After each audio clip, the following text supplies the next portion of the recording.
Mr. Speaker, let me issue two cautionary statements. First, of the 4 issues that have been raised in the President's memorandum, 3 issues would expressly require referendum.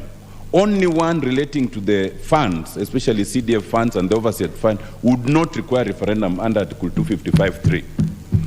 Insofar as the issues on composition of parliament in terms of gender, the issues in introducing CSS to the floor, the issue of introducing a leader of opposition, they are issues that touch on the sovereignty of the people, they touch on the structure of governance and the system of government, they touch on the functions and composition of parliament, and expressly they would require referendum. So as we discuss this, we need to bear that in mind very clearly. It's not an easy path. And the question I want to issue secondly, Mr. Speaker, is that as members of parliament, it is good to look for the interest of many people. But of paramount importance is the interest of our own citizens, of our own voters, who are the beneficiaries of these funds. I'd like it to be made clear, an honorable member said that so far the CDF funds are unconstitutional. That is not true. CDF funds are constitutional, and there is no court anywhere so far that has found the 2015 Act unconstitutional. What we are doing is we want to entrench the provision such that we cater for much more. Our sisters who are representing the counties have the NGAF. NGAF has not been properly included.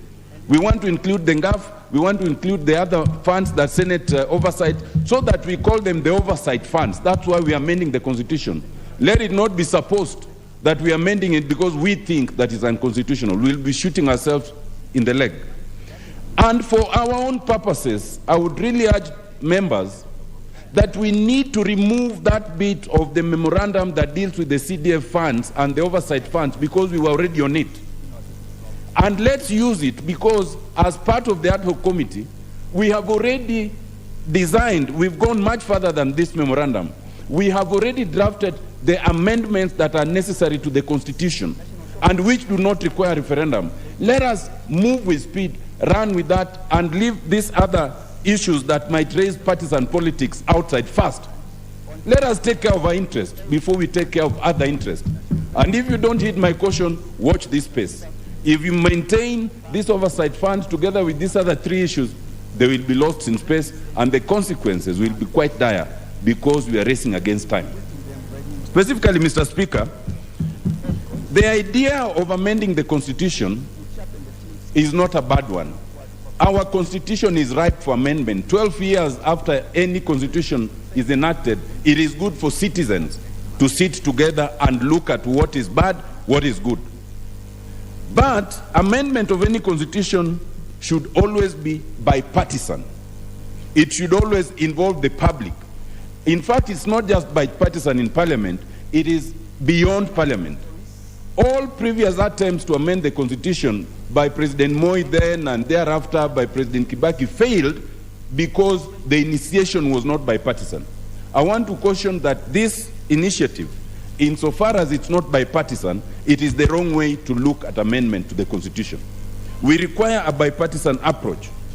And I want to tell my brothers and my colleagues in the Justice Committee, right from the word go, this initiative will fail on 2 accounts.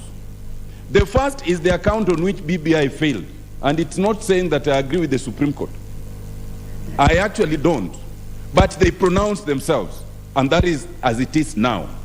Insofar as this initiative is expressly by the President, and this memoranda starts by actually paragraph 1 and 2 restating the date when the President said it, and then attaching a copy of the President memoranda, it will fall afoul the determination of the Supreme Court in terms of initiation.